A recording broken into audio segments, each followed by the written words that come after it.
believe that it depends on, it has to do with the kind of ethos that a nation has, or that its leadership has helped define. And there are two kinds of ethoses, a positive ethos or a negative ethos. When I say negative, I don't mean in the moral sense. A positive ethos is, what do you want to do with the state that you are going to get? What is your long-term vision for the Palestinian people? If you have a positive ethos about what you want to do with your nation, then it doesn't truly matter if you get 100% or 97%. That was the attitude of Zionism before it declined into what it is today, perverted by the Smotriches and the Ben-Gvirs and the Netanyahus. Yeah. That was the position. We get the Peel Commission, 1937. It's a minuscule state, but we have a positive ethos.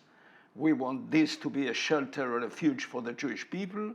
We are creating here a model society with the kibbutz, with the moshav, cooperation, collectivism, social experiments. We will make science to replace the lack of what nature gives us. Okay?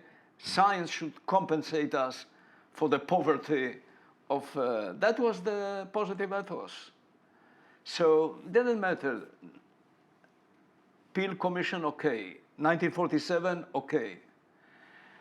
So the Palestinian ethos has been so far negative, again, not in the moral sense.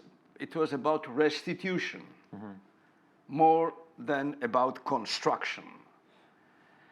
And the only Palestinian leader that tried really to engage in construction, Salam Fayyad, was prime minister in the early years of the century. Salam Fayyad spoke about the need to Zionize, these are his words, the need to Zionize the national Palestinian movement, that is, go into state building. And then perhaps when you create the trappings of statehood would come. We will convince the international community, we will convince the Israelis that we are serious about building a state. And he was defeated. He had the 2% support and he was thrown away. Yeah. So the Palestinians have still to convince the Israelis that it will work.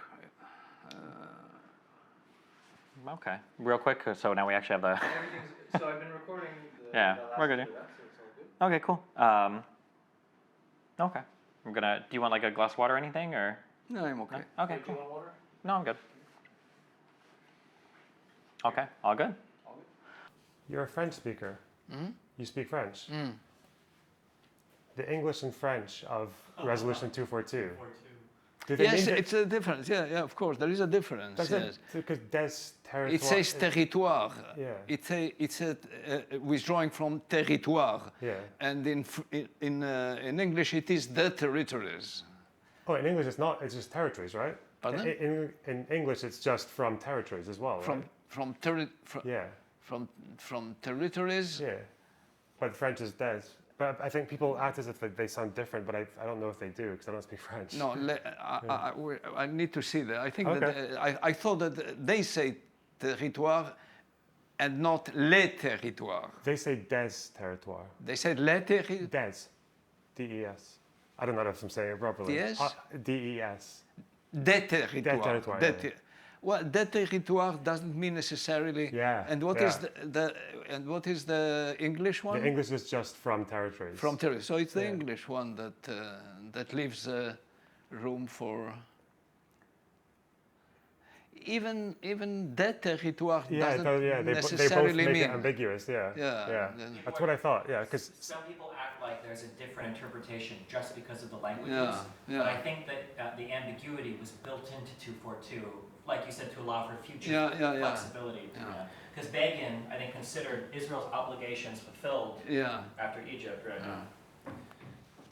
because people say the French one, because their territoire, they think it means their territories, but I don't think it has to. Yeah.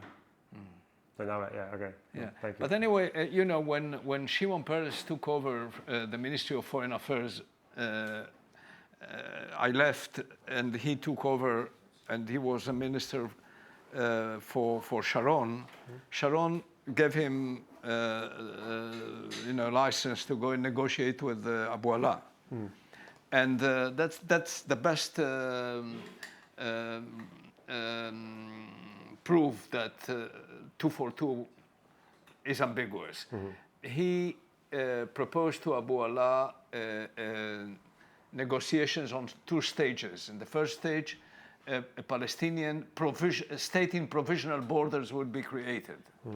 And in the second stage, we will negotiate the final agreement on the borders.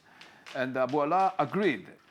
He said, okay, that's fine, but I need to know in advance what is the nature of the final settlement before I agree to the provisional borders. Because as I know you, the provisional would become permanent. So then Peres said, okay, the second stage, the final stage would be 242. And Abu Allah's answer was, no, sir, not 242, 1967. Okay. Yeah. You see? Yeah. So, because Shimon Peres wanted 242 precisely because it was ambiguous.